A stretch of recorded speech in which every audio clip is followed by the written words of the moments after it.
గుడ్డు గుడ్డు లేకుండా కోడిగుడ్ల పులుసు చేస్తున్నాను. ఈరోజు నేను చేసే కూర. కావలసిన ఇంగ్రీడియంట్స్: పన్నీర్ని ఇలా తురుముకోవాలి. దీంట్లో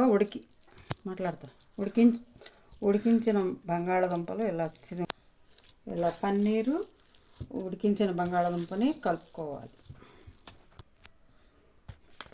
కొంచెం పసుపు వేసుకొని ఎల్లో కలర్ కోసం కలుపుకోవాలి. ఇలా దీన్ని లోపల పెట్టుకొని వైట్ది పైన ఇలా కప్పుకోవాలి. కోడిగుడ్డులాగా తయారు చేసుకోవాలి మనం.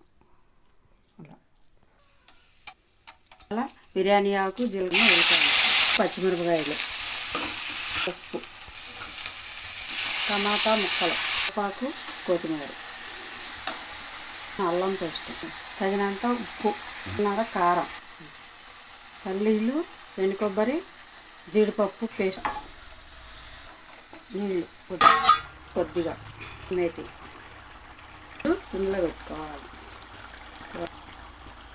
మా ఇంట్లో కొత్తిమీర చిన్న మంట మీద ఒక గుడ్డు కానీ కోడిగుడ్ల పులుసు చేసుకొని మీరు కూడా ఎలా ఉందో తిని చూసి నాకు లైక్ చేయండి, సబ్స్క్రైబ్ చేయండి, షేర్ చేయండి.